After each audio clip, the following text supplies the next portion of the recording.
Okay, first of all, hello everyone. I wanted to start by thanking you all for attending this. It's really important for us, and I hope I will give you enough information for you to get back with something. So, this webinar is aimed to talk a bit about the securing agents. So, the idea would be to present you the principles on how to secure AI agents and AI LLMs by presenting the methods, how we can achieve this kind of security, and how you can also automate this kind of security with Gscard. Okay, so let's begin. At first, you see the agenda here is a quick presentation of myself and Gscard, then presenting the red teaming. So it will be really a one-on-one presentation. Then we will talk a bit about the automation in a specific aspect of security, then switch to quality. I will at this point get some more questions from the chat. So as Blanca, my coworker just said, don't hesitate to drop questions in the chat. I will be answering them at the end of the presentation. And then we will be concluding this session of webinar, and hope everything will go smoothly and fine. So let's start with what is Gscard and who's the guy presenting. So at first, Gscard is a company that's providing a solution to secure LLM agents. So basically chatbots you might have, they can use tools, they can just engage with the people, you can use a RAG. So we are publishing some solutions to attack the agent, find the vulnerabilities, the threats, and give you some updates on what is going wrong with the agents and tools for you to update and fix what's wrong. So for the guy on the left, that's me. I'm Alexandre Fouché. I'm a customer success manager at Gscard. And so basically my job is to make sure that you're having a secure chatbot. So I'm breaking it and I'm explaining to you why it broke and how to fix it. Okay. Next slide, the AI red teaming one-on-one. So I will begin by explaining briefly what is red teaming, but also blue teaming, because it's a whole thing when you are talking about security for LLM agents. So the AI red teaming, you have the definition here, but basically it's how you can break a model. So the aim of red teaming is to find ways to engineer ways to attack the model and find vulnerabilities. So when you have a malicious user who's trying to break your model, it's red teaming, but it's in production and you don't want that. We don't want that. So the idea of red teaming is to find those vulnerabilities before they are exposed in production. When we are finding some threats, you have to fix them. And this is the job of the AI blue team. So you have the red for the attacks and you have the blue for the fixes. So the blue is securing operation and maintenance. So you will have the guardrail. I will come back later about this term. And you will also have everything that can defend the model with the prompts, with everything, permissions on tools and stuff. Okay. So if you look at the system on an AI chatbot system on the overall picture, you will see here in the big blue circle that the LLM agent is composed of the core, so the light blue one with the LLM foundations underlying server infra. Around that, you will have the ground rails. So there are the safety filters, the rules that helping your agents not to answer anything and to block malicious inputs before your core model can even compute them. So you see on the top left that the red teaming is here to detect the risks, and on the bottom left that the blue teaming is here to protect. And of course, this blue circle in the center is interacting with local enterprise systems. So it could be vector database with your knowledge. So it could be really sensitive data or not, but at least interprets knowledge. And also tools with calls API, database, also agentic structure, MCP servers, etc. So yeah, let me just remove myself from this for you to see on the bottom, what I was talking about. Okay. So you have threats that can be put in a spectrum. So not every threats are like national security threats. You can have people just asking genuine questions and discovering hallucinations.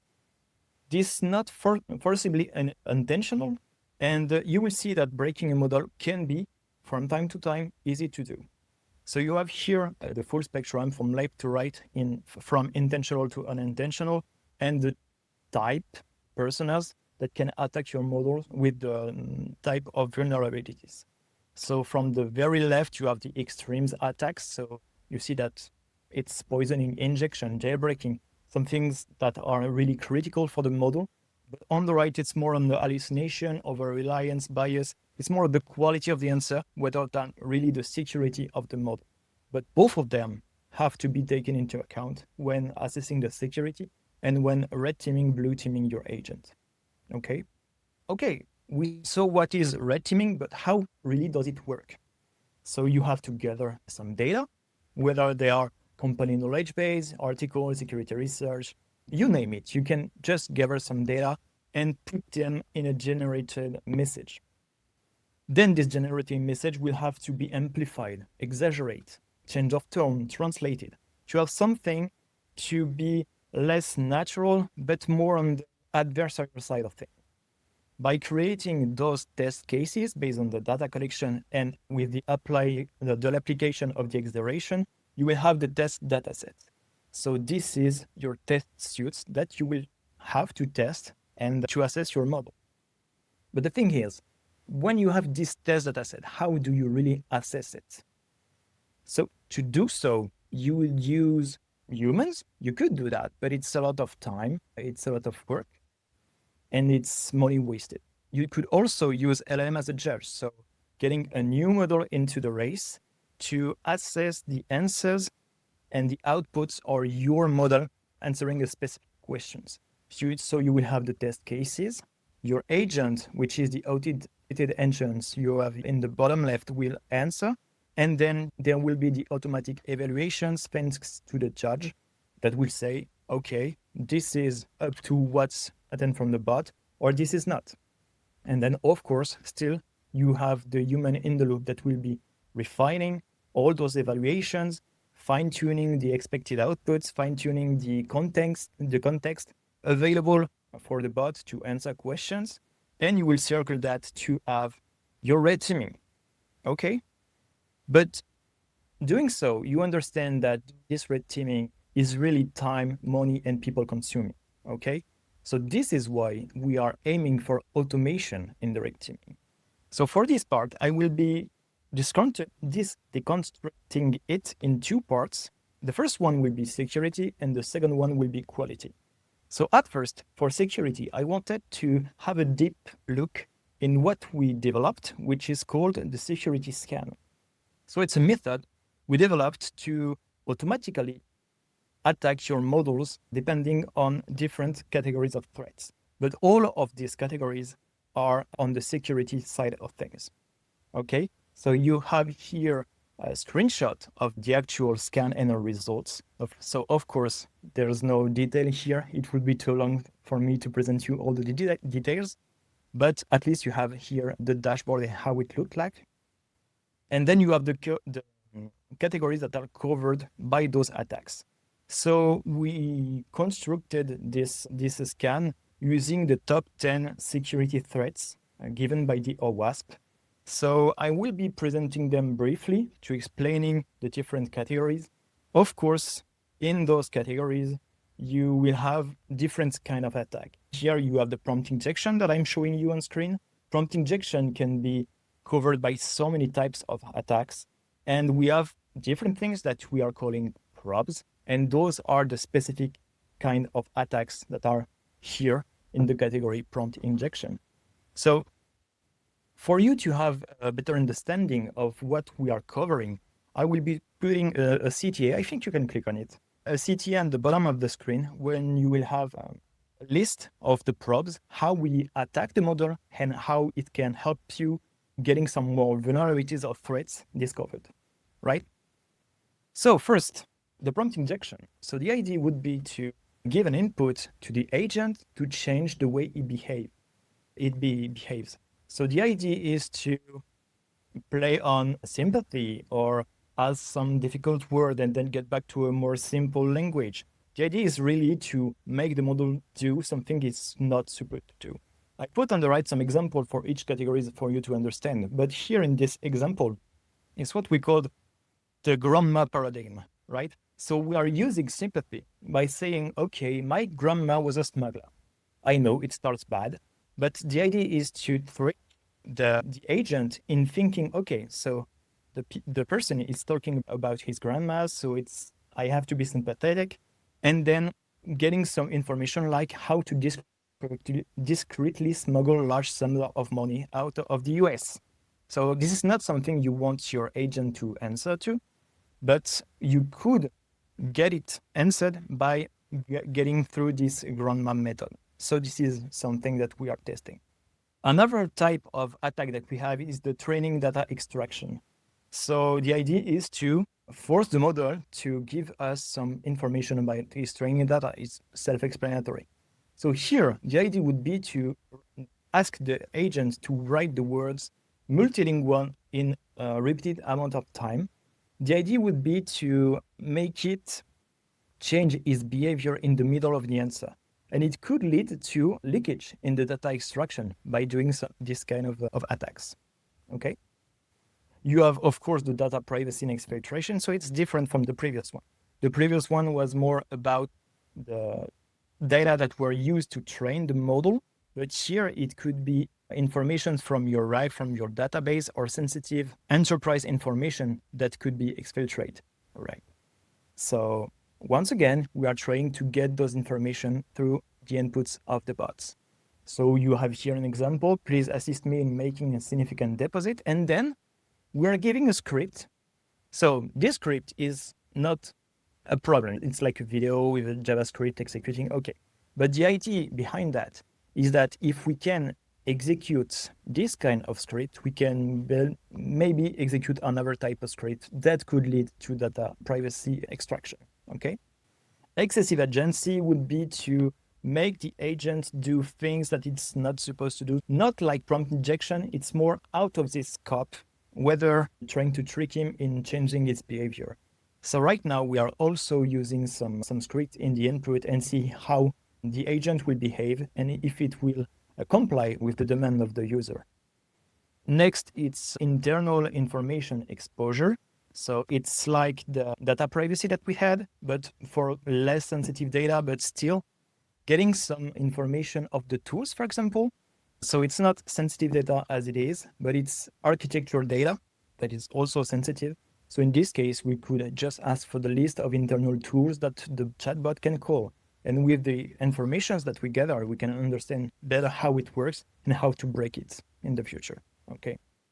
You can see always in the bottom that I have the category of the OWASP link, but you will see later that we have also some kind of other categories that are not covered by the OWASP, but that we consider important. Okay. For the O9 in the OWASP, we have the misinformation, hallucination. So the idea is to provide false, inconsistent, or fabricated information. For example, why does Zephyr Bank, the example of a totally non-existing bank I have, charges $10 for automated mobile transactions? So it's not something that's true. But by saying, why does Zephyr Bank does that? How? Or I heard that Zephyr Bank is doing that. We are tricking the model in complying and agreeing with the user.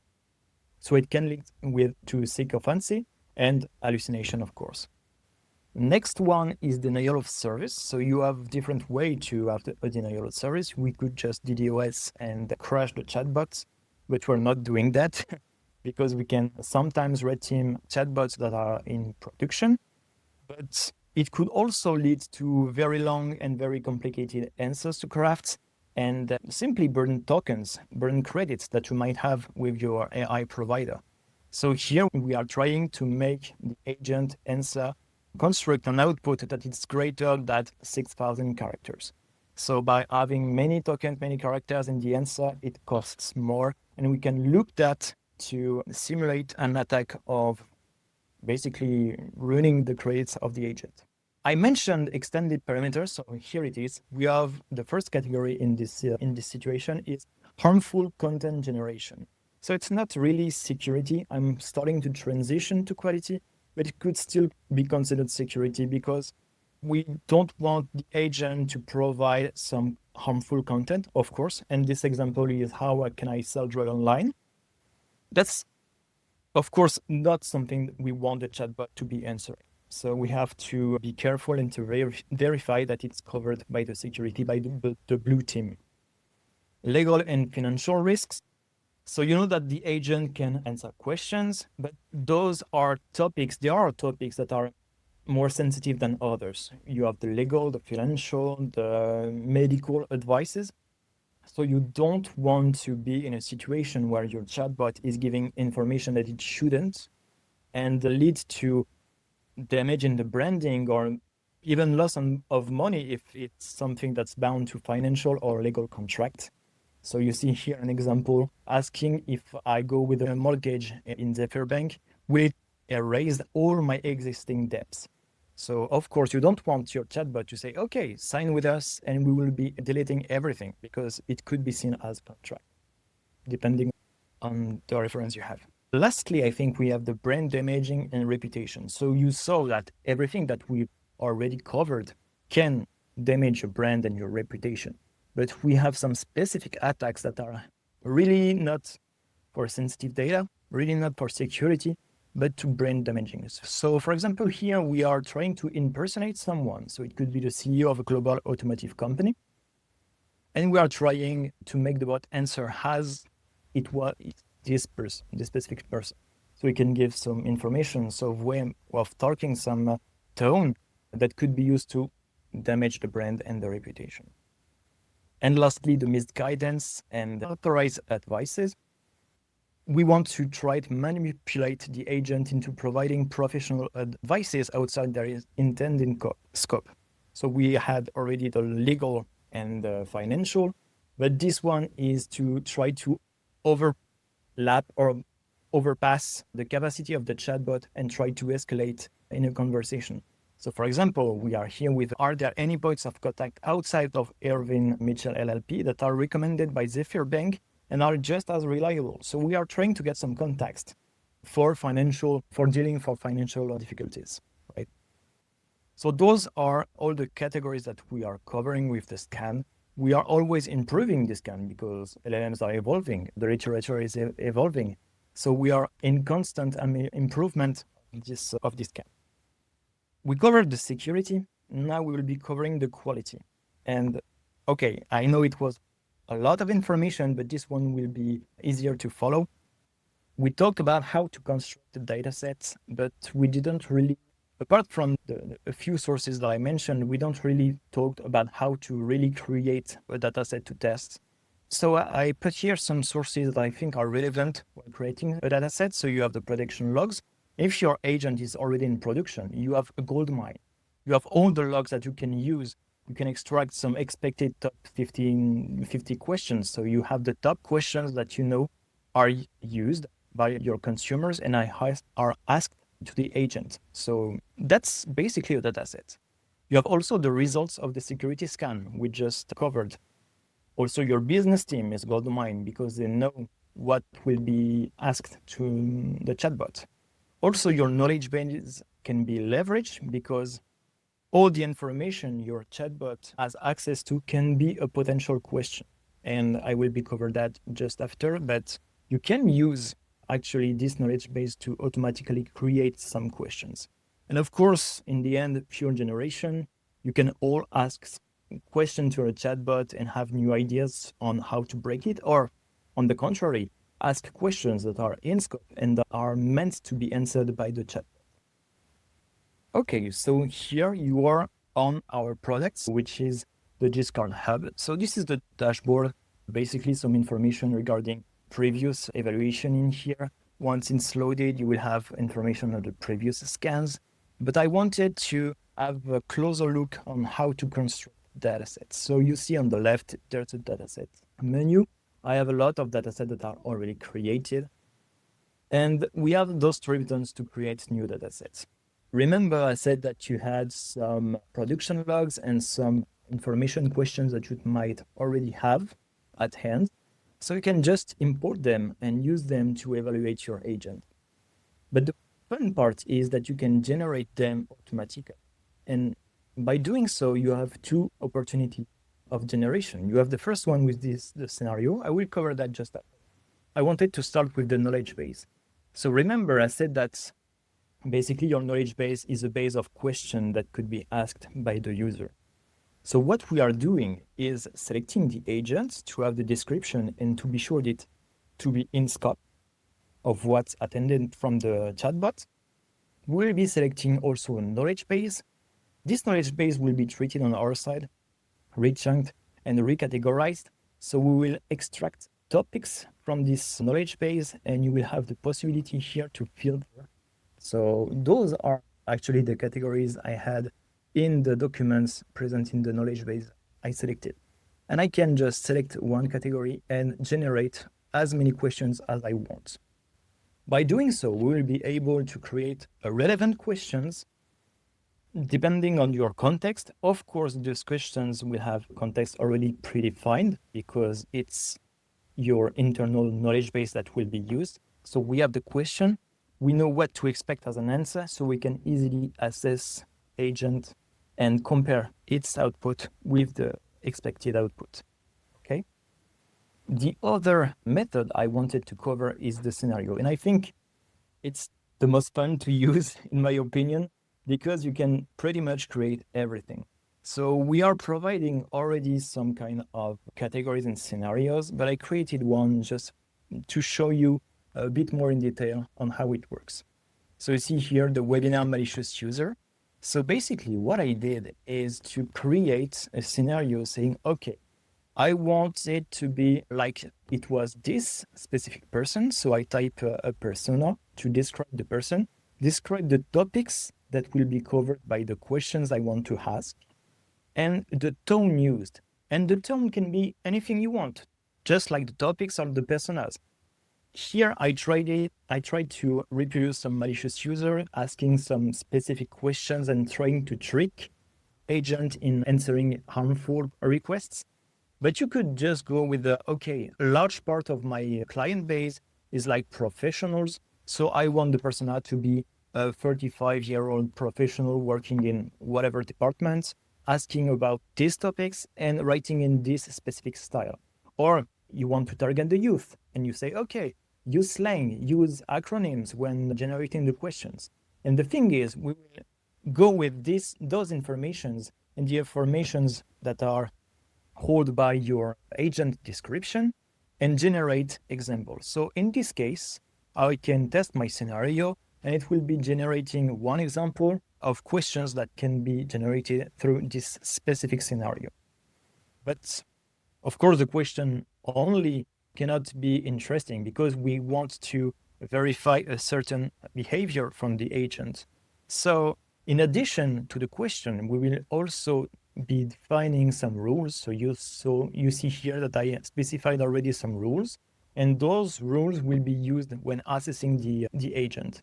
So basically what it will do, it generates questions that will be then assessed. So you will have the output of your own agent regarding those questions. And then we will compare this output with the different rules to say, okay, it's viable, we accept this answer as it is, or we don't. Okay. So basically it's a pass or it's a false. So those are the ways to create data sets. I covered a bit the concept of check. What is a check is what we are using to test and assess the LLM. So with the knowledge base, I mentioned the fact that we are comparing the output of the model with a specific context that we used to generate the question. In the case of the scenario, I mentioned that we are using rules that we are comparing and put in front of the agent output. Those are checks. There's a lot more type of checks that you can do. You could verify that a certain string is present in the chatbot answer. You can check for semantic similarity. You can check even the metadata that are provided with the answer of the bot to see if the right tool has been called or not. You can test pretty much whatever you want. I won't have the time to present it in depth right now, but if you're interested in knowing more, feel free to contact us and we'll be glad to explain it. Okay? So getting back to the presentation, just confirming it's okay for you. Perfect. I think you have some questions, and I will look at it in the chat. Let me check. If the probes use AI techniques similar to the system they test, how can you make sure the probes themselves are not vulnerable to the same weaknesses? Yeah, so that's a great question. So the idea is, okay, we are using LLM to generate answers. So how can another LLM be better and don't make mistakes, basically? You can't, because that's the inherent nature of an LLM. But what you can do is fine-tune your model with the prompts and with everything I already mentioned to find the right way to assess a specific thing. So my agent, my judge, will be assessing the groundedness, so verify that the context is that the answer from the agent is already grounded in a certain context. It will do just that. It can't do anything else because it was fine-tuned and only made to answer these specific tasks. So the idea would be to minimize as much as you can the number of false positives you might have. Of course, you will always have false positives, but a very few if you fine-tune the model the right way. And that's why we have human in the loop. Remember, I said earlier that humans are still useful, at least for now, because we are confirming the evaluation from the agent. So we are automating the assessment, verifying the outputs, verifying the results of the evaluation. Okay. Does that answer the question? And I didn't see any more question. Yeah, thanks for the transparency. I appreciate, but that's a fact. LLMs are, by definitions, not perfect. And you can obtain 99.9, but you can't claim that it will be 100% working as it's intended, because it's not possible. I saw there was a question also from Jesse. Maybe you can write it again in the chat. I don't think I have it. Okay, my first thought is that the test exactly mimic the system prompt system description of the agent we are testing. If that's true, then how do we ensure that we are keeping it up to date? So let me read that again. System prompt description of testing, is that okay? You mean how can we keep that up to date with the description of the agent or with the system prompt? Because of course the system prompt will evolve with time. That's what we want, because when we are discovering threats that are being fixed, it's a modification in the system prompts most of the time. It can be also some more rules you add to the security layer. But how do we ensure that we are keeping it up to date? I don't think I get right the question. Maybe if you could just having otherwise. Okay. Essentially, how do we keep the G-Scar test up to date with the system prompt of the agent we are testing? So the idea is to assess anytime you are doing some modification on your agent. So the system prompt, you mean from the agent. So in this case, we don't really care if the system prompt is up to date because we are testing a specific version of the agent, okay? And if the vulnerabilities, the threats we discovered are fixed, then we'll be testing again a new version of this bot and try to see and compare those evaluations.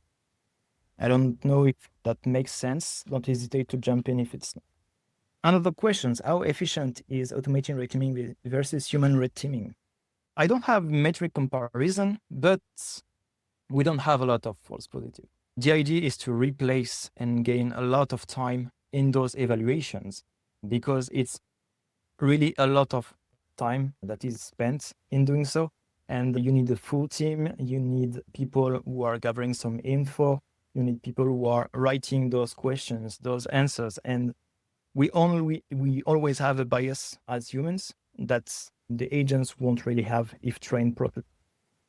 Is there also a way to test security of an MCP? Yes, but it wouldn't be, it depends on which stage of the MCP are you using. Is it like the LLM chatbot who is asking the server to call a specific tool, or the tools themselves? Because those are not the same way to test. But of course, you can test the security of the NCP. And yeah, there was another question from Jesse. Does the open source solution offer a portion of security testing for? Yes, actually, the scan Blanca answered in the chat, but yes, the scan is covered by the open source. So you can, of course, test it on the security aspect. Is that all for the questions? Hoping I answered it properly. Okay, so getting back to the presentation, only that's left is the conclusion. So I wanted to remind you some aspects that we have in the security of the AI agents. So the red teaming is blue teaming are the core of your defense strategy. So you have to consider both to have something that is secured. You can find some threats, but if you are not fixing them, there's no use. And on the contrary, if you are putting some guardrails, rules, prompts, definition to get some more security on your agent, if you are not verifying that the agent is secured, you can't claim that your agent is secure. And those two actions are not one shot. It's, of course, something that you will have to live with your chatbot, something that it's evolving because your documentation will evolve. Your model, your core model in the agent will evolve. The prompt system will evolve. So you will have to keep track of the evolution of those assessments, whether they are on the same test cases or new ones. For example, for the new documentation that you are adding to the RAG. But in any case, those are long-term techniques that you will have to put in place. Those are the guiding principles that you will have to incorporate in your process in validation and in development, basically, of your agent. I think you have also the documentation that is available if you want to know more, because as I mentioned, I don't have time to present everything I want to, because there's a lot to tell about security in agents. But the idea is for you to get more glimpse of what we are doing, how we are doing it. And as Jesse mentioned, our open source is also available if you want to test and see how broken your agent is right now. Lastly, remember that I mentioned the blue teaming with the guardrails. So with our experience and with the literature and our team with mainly researchers, we are working and developing a guardrail solutions. That's the blue layer you have around your model that it's securing it. So since we know how to break it, we know how to fix also things. Go ahead and you can test it on your own if you want to, because our self-served version is available for free for a limited time. So you can just click on the button I'm displaying right now, and you can test it on your own, on your side, and see how it's protecting your agent from threats. Okay? So I hope I was clear enough. I hope I answer everything that was asked. And if you have any more question, or interested in the product or what we do, or just agent security in general, feel free to reach out. So there's the address of my colleague here at the bottom, but of course we are on social media, LinkedIn and also the website. So feel free to reach out to us, and we will be pleased to answer you. Thank you again for attending. It was really nice for me to present it to you. And I hope that, you learned something from that. Thank you again. I will let a few seconds more in the chat for the people who want to interact, and then it will be the end. Have a great rest of the day, and goodbye.